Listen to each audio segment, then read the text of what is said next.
जैसा करोगे 100% वैसा ही भरोगे कर्म फल। आपके घर कोई बेटा बनकर आता है तो कोई बेटी बनकर आती है, तो कोई दामाद बनकर आता है और कोई बहू बनकर आती है। आखिर ये कौन आते हैं? जिसका तुम्हारे साथ कर्मों का लेना देना होता वही लोग आते हैं। लेना देना नहीं होगा तो नहीं आएंगे। एक फौजी था, उसके माँ नहीं, बाप नहीं, शादी नहीं, बच्चे नहीं, भाई नहीं, बहन नहीं, अकेला ही कमा कमा के फौज में जमा करता जा रहा था।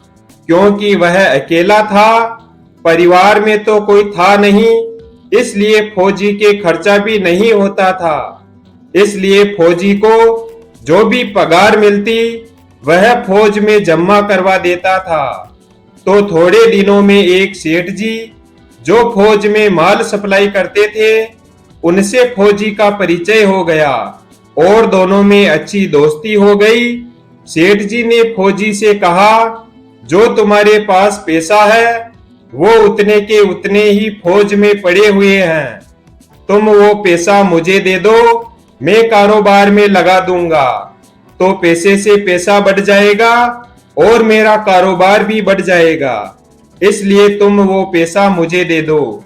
फौजी ने सेठ जी को पैसा दे दिया। सेठ जी ने वो पैसा कारोबार में लगा दिया। अब उनका कारोबार चमक गया, खूब कमाई होने लगी और कारोबार बढ़ गया। थोड़े ही दिनों में फौज में लड़ाई शुरू हो गई। लड़ाई में फौजी घोड़ी पर चढ़कर लड़ने गया। घोड़ी इतनी खराब थी कि फौजी जितनी जोर जोर से लगाम खींचे उतनी ही तेज रफ्तार से भागे। खींचते खींचते उसके गलफर तक कट गए, लेकिन वो दौड़कर दुश्मनों के गोल में जाकर खड़ी हो गई। दुश्मनों ने फौजी पर वार किया और फौजी वहीं पर मर गया और घोड़ी भी मर गई। अब सेठ जी को मालूम हुआ कि फौजी तो मर गया, तो सेठ जी बहुत खुश हुए, क्योंकि फौजी का कोई वारिस तो है नहीं। अब ये पैसा देना किसको? अब मेरे पास पैसा भी हो गया, कारोबार भी चमक गया, लेने वाला भी नहीं रहा। तो सेठ जी बहुत खुश हुए। अब समय गुजरा और कुछ ही दिनों के बाद सेठ जी के घर लड़का पैदा हो गया। अब सेठ जी और ज्यादा खुश कि भगवान की मुझ पर बड़ी दया है। खूब पैसा भी हो गया, कारोबार भी हो गया, लड़का भी हो गया और लेने वाला भी मर गया। सेठ जी बहुत खुश। वो लड़का बचपन से ही होशियार था, पढ़ाई लिखाई में समझदार था, बिल्कुल सेठ जी की तरह होशियार था। सेठ जी ने उसे खूब अच्छी तरह से पढ़ाया लिखाया। जब लड़का पढ़ लिख कर बड़ा हो गया तो सेठ जी ने सोचा कि अब ये कारोबार संभाल लेगा, चलो अब इसकी शादी करा देता हूँ। सेठ जी ने लड़के की शादी बड़े ही धूमधाम से करवाई, किसी भी चीज की कमी नहीं थी। शादी करते ही घर में बहू रानी आई। अब सेठ जी ने सोचा कि चलो लड़के की शादी भी हो गई, अब तो यह पूरा कारोबार संभालेगा। लेकिन कुछ ही दिन आराम से बीते कि अचानक लड़के की तबीयत खराब हो गई।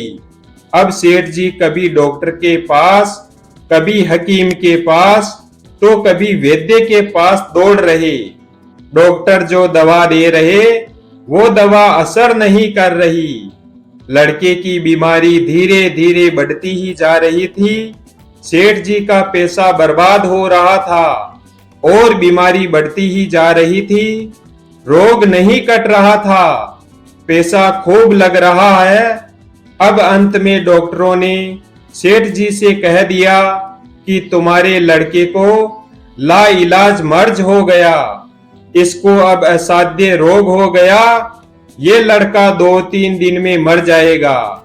डॉक्टरों के जवाब देने पर सेठ जी निराश होकर अपने लड़के को लेकर रोते हुए अपने घर की तरफ आ रहे थे।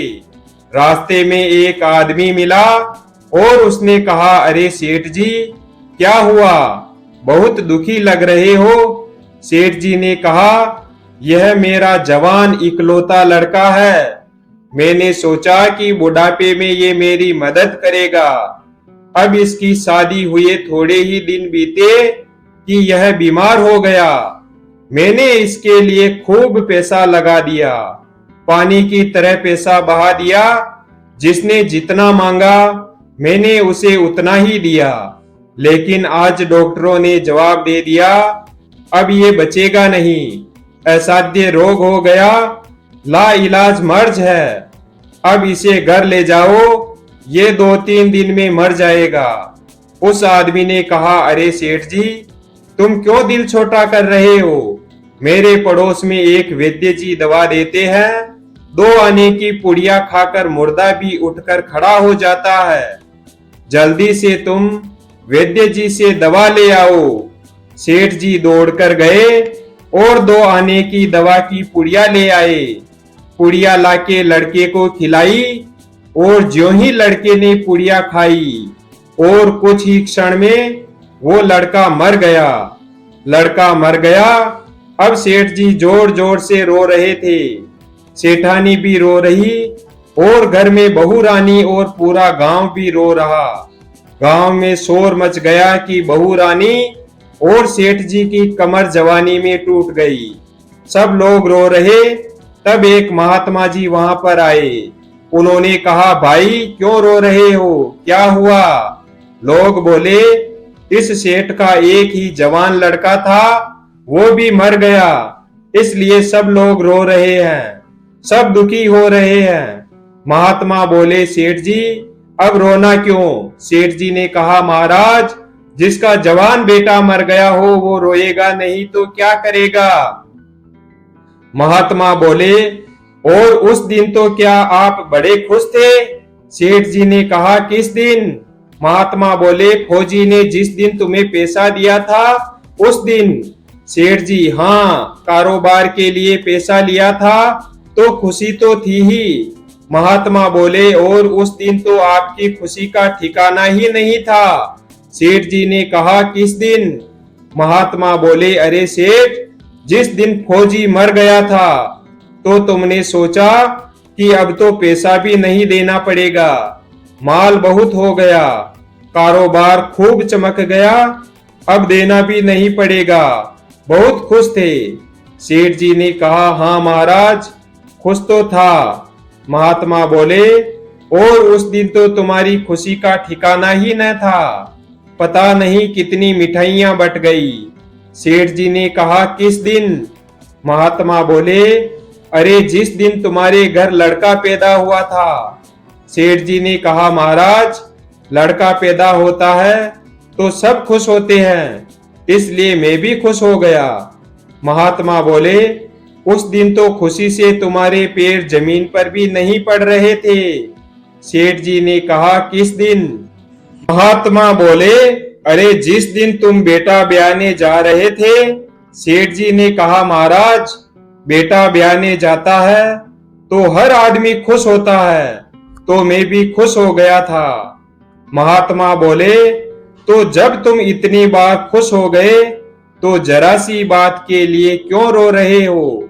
सेठ जी ने कहा, महाराज ये जरा सी बात लग रही है आपको, मेरा तो जवान बेटा मर गया और आप कह रहे हैं कि ये जरा सी बात है। महात्मा बोले, अरे सेठ जी, वही फौजी पैसा लेने के लिए तुम्हारा बेटा बनकर आया था। पढ़ाई लिखाई में, खाने पीने में, पहनने में और शौक में, श्रृंगार में जितना लगाना था लगाया, शादी ब्याह में सब लग गया और ब्याज दर ब्याज लगाकर डॉक्टरों को दिलवा दिया। अब जब 2 आने पैसे बच गए थे तो वो भी वैद्य जी को दिलवा दिए और पुड़िया खाकर चल दिया। अब कर्मों का लेन देन पूरा हुआ। सेठ जी ने कहा, हमारे साथ तो कर्मों का लेन देन था, चलो हमारे साथ तो जो हुआ सो हुआ, लेकिन वो जवान बहू रानी घर में रो रही है। जवानी में उसको धोखा देकर विधवा बनाकर चला गया, उसका क्या जुर्म था? कि उसके साथ ऐसा गुनाह किया। महात्मा बोले, यह वही घोड़ी है जिसने जवानी में फौजी को धोखा दिया था, इसलिए इसने भी जवानी में उसको धोखा दे दिया। यही कर्म फल है। सभी अपने अपने कर्मों का लेन देन पूरा करने के लिए आते हैं और पूरा होते ही वापस चले जाते हैं। वीडियो अगर पसंद आया हो तो वीडियो को लाइक और चैनल को सब्सक्राइब करें और अपने दोस्तों के साथ शेयर करें। धन्यवाद। और कमेंट करके बताएं कहानी कैसी